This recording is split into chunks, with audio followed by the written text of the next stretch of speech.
Counter जो state case में file किया गया है उस पर चर्चा करना है। अभी जस्ट एक आदमी का फ़ोन आया हुआ था, ऐसे मैं लाइव आता 9 बजे 9:30 तक लाइव आता, बट अभी उनका फ़ोन आया था और फ़ोन के द्वारा उन्होंने सूचित किया है। देखिए, मैंने कल बोला था आपको कि कौन क्या बोलता है मैं उसके ऊपर रिएक्ट नहीं करूँगा, कल बोला था। लेकिन पता नहीं, मतलब बोलना पड़ जाता है, ज़रूरी हो जाता है। कुछ लोग जो हैं वो गंदे नाली के कीड़े हैं, समझते हैं ना, गंदे नाली के कीड़े। तो गंदे नाली के कीड़े को आप कितना भी साबुन से धो दो, वो जाएगा गंदा नाली में ही। तो वही है, बेरोजगार जान ही रहे हैं आप लोग, शिक्षा बिगाड़ बेरोजगार को। उसकी गाथा मैं कहना शुरू करूंगा तो उसकी गाथा तो आप लोग को पता होगा पहले से ही। 2017 टीईटी में फेल हुआ। फेल होने के बाद गलत प्रश्नों के अंक के लिए डबल बेंच में, फर्स्ट बेंच में हारा, लोगों से पैसा ठगा। फिर फर्स्ट बेंच में हारने के बाद डबल बेंच में गया, सिंगल के बाद डबल बेंच में भी हारा, वहाँ भी लोगों से पैसा ठगा। और आज तक कोई अता पता नहीं है, गलत प्रश्नों के बदले, अंक के बदले कोई अता पता नहीं कि क्या हुआ नहीं हुआ। ये इनकी गाथा है। अभी गाथा सुना देते हैं आज पूरा, आप लोग को भी नई जानकारी होगा तो सुना देते हैं आप लोग को। फिर आइए उसके बाद एसटीईटी का देखिए एग्ज़ाम हुआ, फेल हो गया। दोबारा जो है फिर केस कर दिया कि एसटीईटी को फंसाओ, और कामयाब भी हो गया एसटीईटी को फंसाने में। जो हमारा रिजल्ट आ जाता मई जून तक, पता चला कि 16 मई को हमारा रिजल्ट ही रद्द हो गया। तो ऑफलाइन एग्ज़ाम रद्द कराने में इसी गंदे नाली के कीड़े का हाथ है। उसको मैं अपशब्द नहीं कह रहा हूँ, क्योंकि मैंने कहा था कि मैं अपशब्द नहीं बोलूँगा, बट गंदा नाली का कीड़ा तो बोल ही सकता हूँ, यह कोई अपशब्द भी नहीं है। तो उस गंदे नाली के कीड़े का भी ये प्रयास था कोर्ट में कि एग्ज़ाम में बहुत सारा धांधली, बहुत सारा ये वगैरह वगैरह हुआ है, और इसी कारण से जो है एग्ज़ाम को रद्द किया जाए। मीन टाइम बोर्ड ने भी देखा, चूँकि एन कॉलेज या अन्य जगहों पे 2 4 5 सेंटरों पे डिस्टर्बेंस ज़्यादा हुए थे, और उसी डिस्टर्बेंस को देखते हुए बोर्ड ने एग्ज़ाम को रद्द कर दिया। लेकिन इसके बाद नहीं हुआ ऑनलाइन एग्ज़ाम। जब ऑनलाइन एग्ज़ाम हुआ तो ऑनलाइन एग्ज़ाम में भी कुछ लोग लगे हुए थे एग्ज़ाम को रद्द कराने के लिए, उनके साथ भी बैकडोर से ही खड़ा था। फ्रंट फेज पे भले ही कोई और केस लड़ रहा था जिसमें हम लोग इंटरवेन किए थे, लेकिन बैकडोर से यही गंदा नाली का जो कीड़ा है पीछे में खड़ा था, और यही खड़ा होके इंस्ट्रक्ट कर रहा था सारी चीज़ों को। भले वो सामने नहीं आ रहा था, लेकिन हाथ इसी का था। लेकिन दुर्भाग्य देखिए कि दुर्भाग्य से ही पास कर गया, और पास भी कर गया तो क्या मतलब, ऐसा नहीं है कि पास कर गया तो वो समझिए कि कैटेगरी वाइज जो मार्क्स होता है उसके अकॉर्डिंग, नहीं तो 90 नंबर, जो जनरल कैटेगरी को नंबर 90 लाना पड़ता। अगर 2011 का आप स्टेट देखिएगा, वहाँ पे 60% था जनरल कैटेगरी का, 90 नंबर पे क्वालिफाई होना था। तो 90 तो खैर इससे इस जन्म में आने वाला नहीं है, क्योंकि 150 में 90 लाना इसके बस की बात नहीं है। तो 90 नंबर तो आ नहीं पाया, लेकिन हाँ ये कहिए कि जो 50% कट ऑफ रखा गया था इस बार, बेचारा उसके कारण आ गया, 50% के अकॉर्डिंग में आ गया। और मैं सोचता हूँ मैं नहीं बोलूँ उसके बारे में, गंदा नाली कीड़ा के बारे में क्या चर्चा करना है, लेकिन आज अंतिम चर्चा कर देते हैं उसका। तो ये इस गंदे नाली के कीड़ा का हाल था। उसके बाद फिर सीटेट दिया, सीटेटों में बेचारा फेल कर गया, सीटेट में भी फेल हो गया। जुलाई में भी सीटेट हुआ, उसके बाद कई सीटेट हुआ 2017 के बाद से, लेकिन सब में वो फेल है। जाके कब पास किया, तो दिसंबर सीटेट पास किया, जबकि नोटिफिकेशन जुलाई में ही निकला हुआ था। तो सरकार ने दिसंबर सीटेट को नहीं लिया। सरकार ने कहा कि नोटिफिकेशन जुलाई में निकली हुई है, हम उसको ले रहे हैं। तो एनआईओ के बहाने घुसना चाहा। एनआईओ को स्पेशल ऑर्डर मिला था कोर्ट से, जिस कारण से एनआईओ जो है आया था, एंट्री किया था इस पर। तो नहीं यार, छोड़ नहीं देंगे यार, आज तो उसका गन्ने नाली के कीड़ा को आज पूरा धो देते हैं, आज बढ़िया तरफ से पूरा उसका गाथा सुना देते हैं। पहले सुन लीजिए, पहले उसकी गाथा सुन लीजिए, 5 मिनट समय दीजिए। हम जान रहे हैं कि समय सब लोग का कीमती है, लेकिन आज जो ऐसा भ्रम फैलाया है, हमको तो हंसी आ रहा है। हो भी सकता है, देखिए बात है कि आदमी पढ़ा लिखा रहेगा तो उसको थोड़ा बहुत ज्ञान रहेगा। जो मूर्खा धीराज 5 बार टेट में फेल होता हो, और कहिए कि टेट में कट ऑफ 50% और 45 रख दिया गया हो, 50-45 की नैया उसको पार करा दिया, नहीं तो 60-55 रहता तो कहाँ रहता हो, पता चल जाता आप लोगों को भी। तो बात ये था कि फिर सीटेट दिसंबर वालों को ठगना शुरू किया, कहा कि सीटेट दिसंबर को हम शामिल कराएंगे इसमें। फिर केस किया, केस करने के बाद लगभग 10 से 15 लाख रुपए इकट्ठा किया। एक एक पिटिशनर फोन करते हैं और बताते हैं कि एक एक पिटिशनर बनाने के लिए 2.5 से लेके 5,000 रुपये तक लेता था, और मोटा मोटी एक केस के बदले में 2 केस करवाया, और दोनों में देख रहा है एक में 300 पिटिशनर और एक में 100-150 पिटिशनर, और ओवरऑल केस हार भी गया। ओवरऑल वो केस हार भी गया। दिसंबर सीटेट अभी तक अलाउड नहीं हुआ, और ना दिसंबर सीटेट को अभी तक मौका मिल पाया, लेकिन ये बेचारा बस लड़ते रहा। रोटी इसको देखिए, इसको चस्का लग गया है केस करने का, इसको केस करने का चस्का लगा हुआ है, और चंदा का पैसा का चस्का लग जाएगा तो फिर दिक्कत हो जाएगा। अब देख ही रहे हैं, एक दो आदमी का और भी मानसिक संतुलन बिगड़ गया है। हमारे ही एक करीबी हैं जो देखते होंगे स्टेट मेरिट में, मेरिट मेरिट मेरिट चिल्लाते चिल्लाते पता नहीं उनका भी दिमागी संतुलन बिगड़ गया जब से चंदा आना बंद हो गया उनको। तो ओवरऑल अभी लोग टारगेट कर रहा है कि हमारा नियुक्ति कैसे हो गया प्राइमरी में। अरे प्राइमरी में तो हमारा नियुक्ति जो हुआ है तो ऐसा थोड़ी है कि इनवैलिड डॉक्यूमेंट पर नियुक्ति हुआ है, और किसी को डर है कि हाँ मेरा डॉक्यूमेंट जांच करवाएंगे तो ये हो जाएगा वो हो जाएगा। अरे तू सब डॉक्यूमेंट तू जांच करवा ले, जितना डॉक्यूमेंट है उस सब डॉक्यूमेंट तू जांच करवा ले। मैट्रिक, इंटर, बीए, बीएड, ईडब्ल्यूएसओ जांच करा ले। अगर तुम्हें कैपेसिटी है तो तू ईडब्ल्यूएसओ का जांच करा ले, कोई दिक्कत नहीं है, सब में हम निकल जाएंगे। इतना तो दिमाग जरूर भगवान दिया है। लॉ किए हैं तो ऐसा नहीं कि लॉ का दिमाग तो थोड़ा बहुत है ही है, पूरा मतलब एडवोकेसी में नहीं है। हम पढ़ाने में ही रहे हुए हैं शुरू से ही, और जितना भी इंडिया का टॉप इंस्टीट्यूट है, Mahindra educational private limited, BSc academy, KD campus, तो जितना भी कैरियर पावर, सारे जगहों पे पढ़ाया हुआ हूँ। तो इतना मतलब पढ़ाने के क्षेत्र में था, लॉ के क्षेत्र में नहीं था, लेकिन नॉलेज है। इतना नहीं है कि मतलब एकदम लेमन हूँ मैं तुम्हारी तरह, कि जो आज स्टेट के काउंटर एफिडेविट पढ़ा है और स्टेट के काउंटर एफिडेविट को पढ़ के और दिखा रहा है लोगों को क्या क्या आलोक जी का ये ड्राफ्टिंग है। अरे मूर्खाधिराज, काउंटर एफिडेविट जब स्टेट फाइल किया है तो एनेक्सर स्टेट ना लगाएगा कि कौन एनेक्सर वो लगा रहा है। तो आलोक श्रीवास्तव ने 3 ही एनेक्सर लगाया है। अरे बेवकूफ़ आदमी, ये काउंटर एफिडेविट देख, ये स्टेट का काउंटर एफिडेविट है, ये पढ़ यहाँ पे किसके द्वारा फाइल किया गया है, पढ़ ले। ये स्टेट काउंटर एफिडेविट फाइल किया था। आज जिस एनेक्सर की बात कर रहा है आपको हम एनेक्सर दिखाते हैं और वो केस नंबर भी दिखाते हैं। मूर्खाधिराज, हाई कोर्ट के वेबसाइट से केस नंबर डाल के जजमेंट लोड कर लिया है और उसी जजमेंट को दिखा रहा है। अरे बेवकूफ़ आदमी, काउंटर एफिडेविट गंदा नाली का कीड़ा कहेंगे, बेवकूफ़ नहीं कहेंगे। बेवकूफ़ तो उसको थोड़ा सा अच्छा पदवी देना हो गया। उस गंदे नाली के कीड़े को कह रहे हैं कि ये जो इंडेक्स लगा हुआ है, बेवकूफ़, ये पर इंडेक्स कौन पहले फाइल किया है, पर यहाँ पे ये पढ़ने आता है ना, कि इतना तो अनपढ़ तू नहीं है, पता है हमको।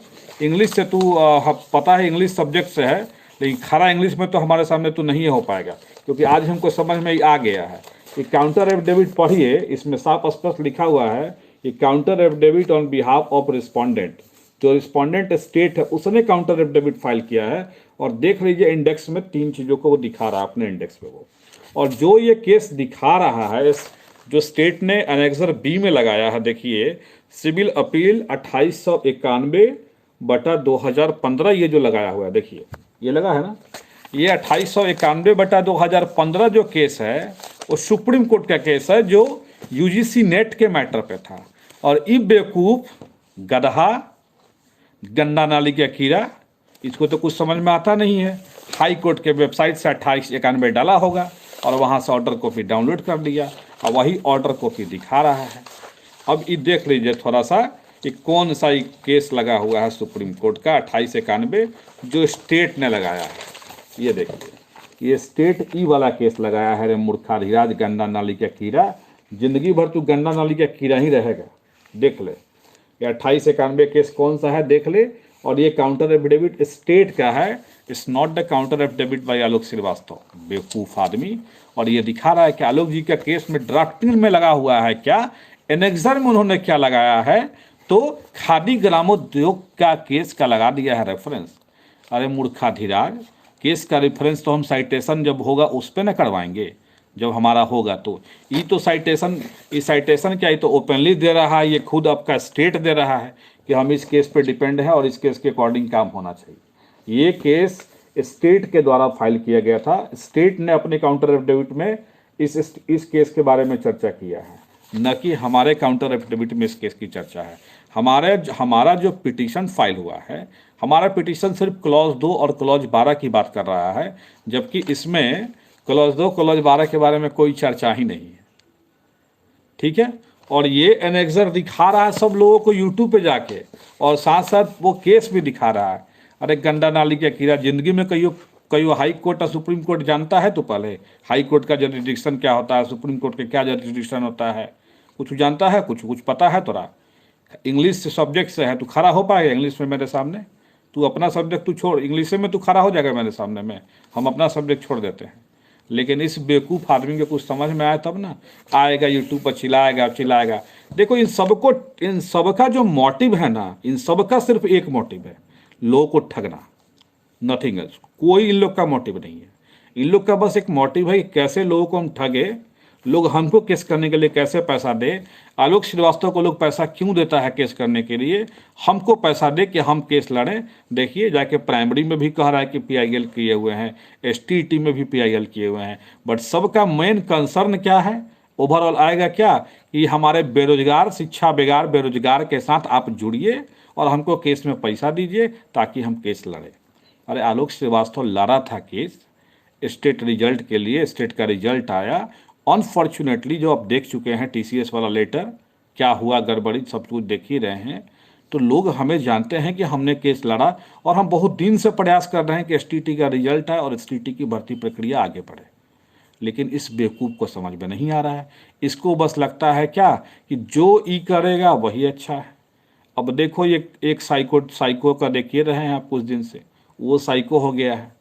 साइको होकर दिन भर में 10 बार आके हमको, अब पहले विजय चौधरी को गाली देता था, अब दिन भर में आके हमको गाली देता है। अरे मूर्खाधिराज, हमको गाली देने से कुछ फर्क पड़ने वाला है? कोई फर्क पड़ेगा? तुमको बहुत फर्क पड़ जाएगा, तुमको पता चल जाएगा, अभी तुम देखना। और हमारा नौकरी पे जांच बैठाएगा। कभी गंडा नाली या कीड़ा भी कहा था ये बात कि हमारा नौकरी पे जांच बैठाएगा। ओकरा खानदान में कोनो किसी नौकरी पे जांच बैठाया है कि नहीं, हमारा उस पर डाउट है।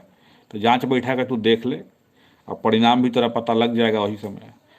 ठीक है, तो कहने का ये मतलब है कि जब जानकारी ना हो तो अलड़ बलड़ नहीं करना चाहिए। और वही अलड़ बलड़ तू कर रहा है। तू कितना हूँ अलड़ बलड़ तू कर लेगा ना, पूरा बिहार में तू एक्सपोज हो चुका है कि तू बहुत बड़ा चंदा चोर है। और अगर तू चंदा चोर नहीं है तो अभी भी पब्लिक डोमेन में कह रहा हूँ, 2020 का इसका अकाउंट स्टेटमेंट जारी कर देगा जनवरी से दिसंबर तक ना, इसका सारा करतूत खुल जाएगा। ये कभी जारी नहीं कर सकता है। और ये चैलेंज हम इसको बहुत पहले भी दिए हुए थे, लेकिन आज फिर से दे रहे हैं कि जनवरी 2020 से लेकर दिसंबर 2020 तक तो कितना पैसा कलेक्शन किया है वो केवल जारी कर दे तू। रहा बात हमारा, तो हमारा केस का तो पीडीएफ बना हुआ है, कौन कौन पेमेंट किया वो सारा लिस्ट बन कर तैयार हम लोग का है। हर ग्रुप में वो उनका पीडीएफ लिस्ट डाला गया है। अकाउंट स्टेटमेंट डाला जाएगा, जब समय आएगा, जब हमारा केस खत्म होगा उस समय डाला जाएगा सारा कुछ डिटेल्स। तो कहने का ओवरऑल यही मतलब है, इनका बस एक ही मोटिव है, आलोक श्रीवास्तव को नीचे करो। कल ही बोला था ये बात कि हमसे ऊंचा जाना है तो अपना कद ऊंचा करो। लेकिन चंदा चोर को तो पूरा बिहार जान चुका है। कोई ऐसा बिहार में कोई लड़का टीईटी, चाहे वो 1 से 5 वाला सीटेट वाला लोग हो, 6 to 8 वाला, चाहे स्टेट 9 10th वाला हो, ये सब चंदा चोर गंडा नाली के कीड़ा के बारे में अच्छी तरह से जानता है। और तभी गंडा नाली के कीड़ा आके हमको बता रहा है खादी ग्रामोद्योग का केस लगा दिए हैं। अरे तू देखा है पहले खादी ग्रामोद्योग? तू तो हाईकोर्ट के वेबसाइट से 28/91/2015 डाल के तू निकाल लिया। मूर्खाधिराज, सुप्रीम कोर्ट का जजमेंट है 28/91/2015 जो लगाया है बिहार सरकार ने। और जो तू एनेक्सर तू दिखा रहा था, ये एनेक्सर हमारा एनेक्सर नहीं है, ये एनेक्सर स्टेट गवर्नमेंट के काउंटर का एनेक्सर है। लेकिन अधजल गगरी छलकत जाए, कहावत सुने होंगे। अधजल गगरी है, तुरंत छलक जाता है। चलिए, अब इन कुत्तों की बात करके टाइम वेस्ट नहीं करना है। कुत्ता बोलिए, सॉरी, फिर से गन्ना नाली का कीड़ा, इसके बारे में बात करके टाइम वेस्ट नहीं करना है। काउंटर पर चर्चा कर लेते हैं, काउंटर में क्या है और क्या काउंटर में दिया गया है उसको देख लेते हैं थोड़ा। और देखिए, काउंटर में ओवरऑल जो काउंटर है, काउंटर का 2-3 पॉइंट मैंने देखा जिसमें गलत स्टेट के द्वारा गलती की गई है। स्टेट ने जो हमें काउंटर दिया उसमें स्टेट ने गलती किया। काउंटर के पॉइंट नंबर 9 में वो दे रहे हैं क्या कि ये लोग जो पिटिशनर हैं ये 12 मार्च के रिजल्ट में क्वालिफाइड थे, 12 मार्च के रिजल्ट में क्वालिफाइड थे, लेकिन 21 जून के रिजल्ट में ये नॉट इन मेरिट लिस्ट में है। जबकि इनको पता होना चाहिए कि हम लोग मेरिट लिस्ट में हैं और हम लोगों ने मेरिट लिस्ट के ही बात कहा है उसमें, लेकिन ये हमको दिखा रहे हैं कि नॉट इन मेरिट वाले कैंडिडेट हैं लोग। देखिए ये तो काउंटर है स्टेट का, पता नहीं कैसे ये लोग पढ़ता है, क्या पढ़ के ये लोग काउंटर फाइल किया है। और देखिए और क्या काउंटर में है। Petitioner have also raise their grievance from the order dated 26/6/2021। देखिए इन लोगों ने कैसे गेम प्लानिंग, देखिए इन लोगों का क्या है, इन लोगों का गेम प्लानिंग क्या है कि ये पिटिशनर 26 जून के लेटर को रद्द कराने की मांग कर रहे हैं। और इसमें क्या दिखा रहा है कि 26 जून के लेटर के द्वारा हमने 2011 की वैधता को लाइफ टाइम कर दिया है और उसी लाइफ टाइम वैधता को ये लोग चुनौती दे रहा है। देखिए ये काउंटर है स्टेट का। हम लोगों ने स्टेट 2011 की वैधता को कभी चुनौती नहीं दिया गया है और स्टेट 2011 की जो वैधता है वो 26 जून के लेटर से नहीं बढ़ी हुई है, वो 22 जून के लेटर से बढ़ी हुई है। ये जान लीजिए। अभी यहाँ पे जो कोर्ट को गुमराह करने के लिए किया जा रहा है स्टेट के द्वारा, तो सब जवाब दिया जाएगा चीज़ों का, ऐसा नहीं है। ये बता रहे हैं कि 26 जून का जो लेटर है, 26 जून के लेटर के द्वारा जो है स्टेट की वैधता बढ़ी और स्टेट की वैधता जो बढ़ी है 26 जून के लेटर के द्वारा, उस वैधता को ये लोग चुनौती दे रहे हैं। जबकि वास्तविकता ये है कि 26 जून के लेटर की वैधता नहीं बढ़ी है। 26 जून के लेटर से वो 22 जून के लेटर से वैधता बढ़ी है। 26 जून के लेटर से तो उन्होंने मेरिट और नॉट मेरिट को इक्वली क्लब किया था, वो हम लोगों ने कहा कि नहीं इक्वली क्लब नहीं होना चाहिए, ये हम लोगों ने कहा था। तो ये चीज़ें दिखाई गई हैं स्टेट के द्वारा। ओवरऑल जो मैंने पढ़ा, जो ओवरऑल हम लोग का ये मतलब लगा, और जो काउंटर एफिडेविट है, और फ़ोन आ रहा है और थोड़ा डिस्टर्बेंस हो रहा है। ओवरऑल जो काउंटर एफिडेविट का जो हमने पढ़ा, ओवरऑल फैक्ट मैं बताता हूँ क्या स्टेट का प्ली है। स्टेट का पहला प्ली है, स्टेट का पहला प्ली है कि 26 जून के लेटर को ये लोग रद्द करने की जो मांग कर रहा है, उस लेटर में हमने स्टेट की वैधता बढ़ाई है। जबकि स्टेट की वैधता 26 जून के लेटर से नहीं बढ़ी है, बल्कि स्टेट की वैधता बढ़ी हुई है आपको 22 जून के लेटर से। ठीक है, तो ये चीज़ था उसमें। तो ये लोग बस उसके तरफ खेल रहे हैं कि वो 11 की वैधता को लोग चुनौती दे रहा है, जबकि ऐसा कोई बात नहीं। 11 की वैधता को तो हम लोग चुनौती दिए ही नहीं है। फिर उसके बाद इनका कहना है कि राइट टू कंसिडरेशन केवल आपका है अभी, कि आपको जो है केवल कंसीडर किया जाएगा, इसका राइट आपको मिला हुआ है। अभी आपको अपॉइंटमेंट का राइट नहीं मिला हुआ है। तो राइट टू कंसिडरेशन है, बट राइट टू कंसिडरेशन किसके लिए है? Who will be given this right for consideration? एक लाइन क्लॉज 2 क्लॉज 12 का चर्चा कुछ भी नहीं है। इन्होंने लोग कह रहा है कि क्या, कि बिहार बोर्ड ने जो एरर कर दिया रिजल्ट देने में, मेरिट और नॉट मेरिट का कॉलम लगा दिया, इसी को देखने के लिए हमने एक कमेटी बनाया और कमेटी ने अपना रिपोर्ट दिया, उसके अकॉर्डिंग हमने एक्ट किया। जबकि वास्तविकता ये है कि बिहार बोर्ड ने गलती जब किया 12 मार्च को, तभी तो आपको वो लेटर भेजा था ना, जो लेटर का जवाब में आप भेजे कि हाँ इसी फॉर्मेट में रिजल्ट जारी करिए। तो लेटर हम लोग लगाएंगे और दिखाएंगे कोर्ट में कि देखिए ये लेटर ही कह रहे हैं कि हमने कमेटी बनाया है बिहार बोर्ड के एरर के द्वारा, जब बिहार बोर्ड ऑलरेडी आपको भेज चुका है कि हम इस फॉर्मेट में रिजल्ट देने जा रहे हैं, 15वां कॉलम लगा रहे हैं मेरिट का, और आप उस पर अप्रूवल दे रहे हैं, कह रहे हैं कि बिहार बोर्ड स्टैच्यूटरी बॉडी है, वो अपना रिजल्ट कैसे जारी करना है उसको पता होना चाहिए। तो जब ऑलरेडी वो फॉर्मेट आपको भेजा गया था और आप उस फॉर्मेट को जानते थे, इसके बाद भी आप कह रहे हैं कि नहीं एरर हो गया, तो ये एरर अब देखना है कि कोर्ट आपके एरर को कितना माफ़ करेगा। अब ये देखने वाली बात होगी। राइट टू कंसिडरेशन वाली जहाँ तक बात है, ठीक है, कंसिडरेशन का राइट किसको मिलेगा विज्ञापन से? विज्ञापन से कंसिडरेशन का राइट तो 30,675 को ना मिलेगा। आपके विज्ञापन में स्पष्ट वर्णित है कि एलिजिबिलिटी टेस्ट है। अभी कोर्ट में आपने खुद काउंटर दिया था, हमारे जो पुराना केस था 85-20 वाले में, उसमें लोग खुद काउंटर दिया स्टेट और बीएससीबी कि ये जो टीईटी हो रही है वो कॉम्पिटिटिव नेचर की हो रही है और इसमें सीट के अकॉर्डिंग ही रिजल्ट देना है। ये आपका चिक चिक के विज्ञापन कह रहा है, आप कहिए ना कहिए, चिक चिक के आपका विज्ञापन कह रहा है। क्लॉज 2 क्लॉज 12 को तो कोर्ट पढ़ेगा ना। राइट का कंसिडरेशन है, ठीक है, उन चीज़ को हम मान रहे हैं, राइट कंसिडरेशन है, बट ये कंसिडरेशन सिर्फ हमको है, जो विज्ञापन के अकॉर्डिंग आएंगे उनको है। सबको राइट टू कंसिडरेशन नहीं है कि वो अपॉइंटमेंट के लिए उनको कंसिडरेशन किया जाएगा। यहाँ आपने सिर्फ ये कहा था कि इस एलिजिबिलिटी में हम इतने ही लोग को एलिजिबल बनाएंगे। अब उसके बाद आपने जो भेजा था लेटर बिहार बोर्ड ने नवंबर में, वो लेटर क्या हो गया? वो लेटर क्या कह रहा था? आपका खुद विभागीय लेटर चल रहा है, वो क्या कह रहा था? वो सभी तो देखना पड़ेगा ना। तो चलिए अब देखते हैं। ओवरऑल इनका यही है। अभी कुछ और भी चर्चाएं करेंगे हम इस पे बारी बारी से। अभी थोड़ा सा केस की सुनवाई नहीं हो पा रही है, मुझे लग रहा है कि केस की सुनवाई होने में देरी होगी इस सप्ताह, हमको उम्मीद कम लग रहा है। और हम लोग कुछ कर नहीं सकते हैं। आप लोग जो सोच रहे हैं कि हम लोग के हाथ में कुछ है, तो मेरिट नॉट मेरिट सब लोग इस केस में इन्वॉल्व हैं, सब लोग से पता करिए क्या है। दूसरी बात एक और चीज़ कहना था लास्ट में कि 30 नवंबर को जो है विधानसभा मार्च, विधानसभा घेराव का हम लोग का है प्रोग्राम, आलोक यादव जी के नेतृत्व में। आलोक यादव जी नेतृत्व कर रहे हैं, उसका अब बन रहा है। उनका नंबर भी जारी कर दिया जाएगा, जो टीम उसमें आंदोलन को मतलब लीड करेगी। आप लोग उनसे संपर्क कीजिएगा जो लोग भी आंदोलन में पार्टिसिपेट होना चाहते हैं। और हम चाहते हैं कि ज़्यादा से ज़्यादा लोग आइए, महिलाएं भी ज़्यादा से ज़्यादा संख्या में आए और अपने अधिकारों के लिए लड़े। अब ऐसा नहीं कि कोई आदमी बंदा आपके लिए खड़ा रहेगा और आप लोग घर पे चद्दर तान के सो रहे हैं, तो ऐसा नहीं होना चाहिए। इसलिए उम्मीद करते हैं कि सब लोग 30 नवंबर के आंदोलन में जरूर से जरूर आएंगे। धन्यवाद साथियों।